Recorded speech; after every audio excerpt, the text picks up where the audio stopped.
Hey you guys, welcome back to my channel. It's Amy Esther here, and today we are talking about, just kidding.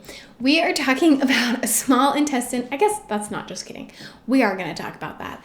But we are talking about the symptoms of a small intestine bacterial overgrowth, or SIBO. So for those of you who are new here, I am Amy Esther. I have several chronic illnesses, including a small intestine bacterial overgrowth called SIBO for short. I have a methane-dominant SIBO, which is so hard to kill, which is why I consider it a chronic illness. Some people don't, because some people can get rid of it. I have had it for 5 years now, still can't get rid of it. So to me, it's a chronic illness, and I'm working on it, you guys. I want to share with you one day. There's going to be a video on my channel that's called How I Killed SIBO, and it's going to be the greatest day of my life. I hope you're waiting for that day. I'm waiting for that day. Speaking of, if you want to see that video, because it's going to come out one day, I promise. I really hope it comes out one day, actually. I really do. But if you want to see if that video ever does come out, or any other videos about SIBO or life with chronic illness, make sure you subscribe to my channel and turn on the bell notifications so you don't miss any of my videos. I post multiple times a week about how to do life while living with chronic illness. So you do not want to miss my videos. I promise. I make good videos for you guys every single week about life with chronic illness. So hit that subscribe button. Did you do it? Did you do it? Go do it. Okay. Anyway, let's talk about SIBO, you guys. Today I wanted to make a video about the symptoms of SIBO. How do you know if you have SIBO? Because a lot of the times people think they just have IBS. And a lot of people with IBS actually have a small intestine bacterial overgrowth. So that's kind of the main reason, as well as some people have never heard of SIBO. So I have a video called All About SIBO, which I will link down in the description below. And that's where I talk about literally all the things about SIBO. What it is, how to treat it, kind of a little bit about the symptoms, and like just all the things you want to know about SIBO. So I'll link that down below. But today we were just talking about the symptoms. There are some pretty clear signs that you have SIBO, and then there's some kind of like random stuff that could be other things. So SIBO is kind of hard. Just so you know, to get a diagnosis, you need a small intestine hydrogen breath test, which your GI doctor can do. And they just test your breath, and they test the amount of methane and hydrogen in your system, in your breath, and it tells you whether or not you have SIBO. So more about that in my All About SIBO video, but that's how you get tested. But you might want to hear the symptoms before you actually get tested, so you don't waste your money on a big expensive test when you maybe don't have the symptoms, or maybe you really want to get tested and you need to show your doctor these symptoms. I don't know.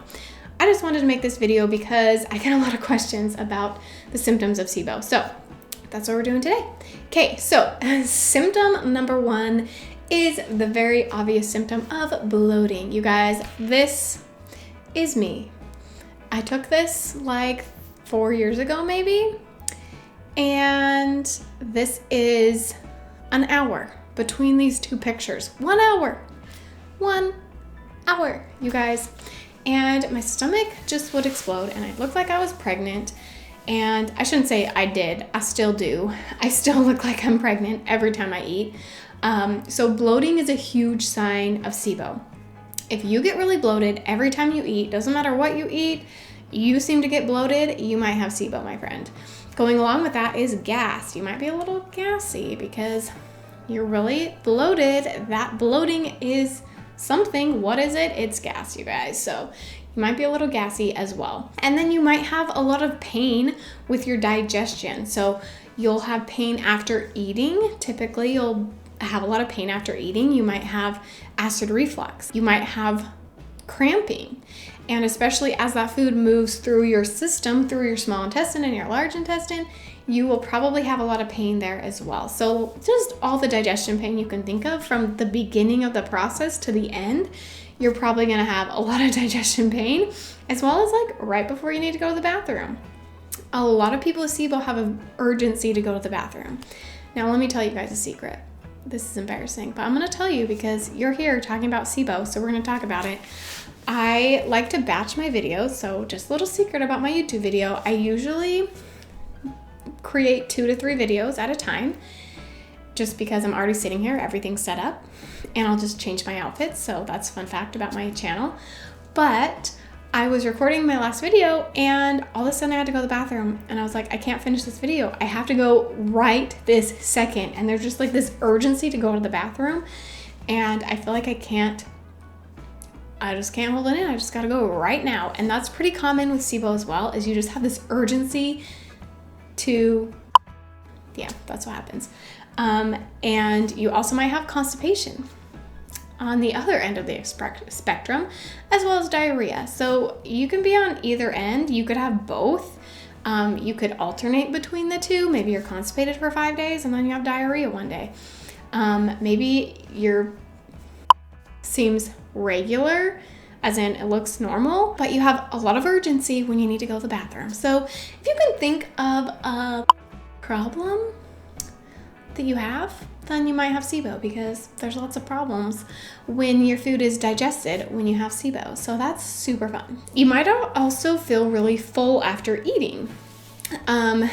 Or you might have the opposite, which is you get really hungry, like ravenously hungry. All of a sudden you're like, I gotta eat right this second. And then you eat and then you're super full really soon after. So getting full really fast and also getting hungry really fast can also be symptoms of SIBO. You might also have acid reflux and burping. I had the worst burping when my SIBO started. Like I literally used to burp for 6 hours straight. Like it was like hiccup burping is what we called it, because I couldn't stop burping. And it's gotten a lot better now that I eat a little bit better and eat off on a little more SIBO friendly diet, but you will probably have burping, and I still do. In fact, if you watch my live Q&As, these videos here, I can cut out the burps. But when I talk too much, I often burp.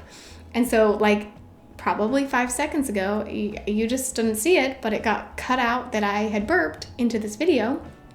But when you watch my live Q&As that I do every Wednesday, you'll see that I will just randomly burp because I'm talking, and when I talk too much, I like build something up there and I have to burp. So burping is really, really common when you have SIBO, especially after eating certain foods. I would just go crazy burping. Like dairy, I'll be burping for like seriously 5 hours straight. It's ridiculous. It's the weirdest thing. But I really like almost couldn't control it. And now that I eat better, like I said, it's gotten a lot better, but I still burp a lot. I burp a lot. Like I said, there's lots of gas, there's lots of burping, and it's that small intestine bacteria that is releasing this gas, and so it makes you burpy and gassy, and it's just the worst. You guys, SIBO is the worst. A lot of people with SIBO also have gallbladder issues. So you might have gallbladder pain, which would be pain on the right side of your abdomen, the upper right side, or you might feel it in your back. You can't see me, but I'm pointing to my back. So your upper right back or your upper right stomach, you might feel some pain, which would be gallbladder pain, as a lot of people with SIBO have gallbladder issues. And then you also might feel fatigue and other like just general like unhealthy feelings, like you just kind of feel sick all the time. You can feel nauseous. Just like if you just kind of feel sick all the time, you probably have SIBO. I feel sick literally all the time, 24/7. I also have several other chronic illnesses that contribute to that. So life is really fun, but you guys, SIBO, I just think it's my least favorite. I have so much pain and chronic fatigue, and I'm literally in pain all day, every day, but I think SIBO's my least favorite because I can't eat what I want. I just feel bloated and fat all the time. Doesn't matter how much I exercise, I'm still ginormous in my belly.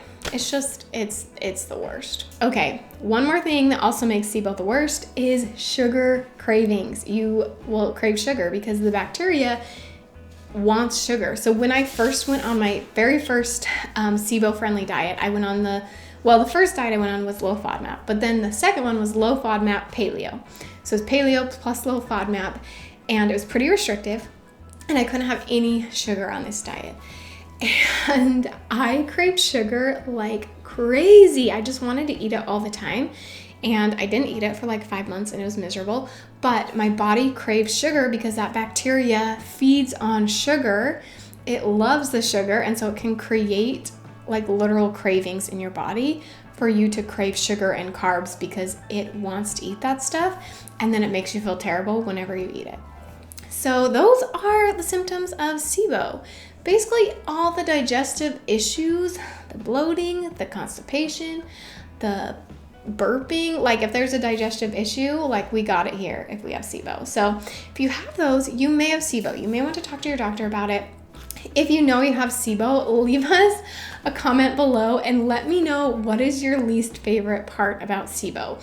Is it the bloating? Is it the pain? What frustrates you the most about your SIBO? I think for me, it's probably the bloating, honestly, because it not only is annoying, like because my belly gets big and I look weird and people act like, literally, I used to be a teacher and I had students ask me if I was pregnant and I was not pregnant at the time. And it was really embarrassing. So that happens. But even worse than that is like I can't wear certain clothes because they get too tight. Like I did not wear jeans for like 3 years because every time I did, I would eat something and then I'd bloat and then I would feel uncomfortable and I'd be in pain. And one time I got so bloated that I almost passed out because it like literally cut off my circulation. No, wait, I did pass out. We were doing family pictures and I wore jeans for the first time and I got so bloated that I passed out during our family pictures because I was too bloated. So that'd be my least favorite. What is your least favorite SIBO symptom? If you guys don't know if you have it or not, let me know why you think you have it. What are you dealing with that you are struggling with that makes you think you might have a small intestine bacterial overgrowth? Let me know in the comments below. If you guys enjoyed this video, give it a thumbs up. If you want to learn more about living life with chronic illness and just how to be happy even though your life kind of sucks in a lot of ways because you're always in pain and you're bloated and you just feel like crap, you're going to want to subscribe to my channel because I make videos multiple times a week about life with chronic illness, life with SIBO, life with chronic pain, and how to do all the things when you feel like crap all the time. So if you're interested in that, hit that subscribe button and I will see you guys on my next video.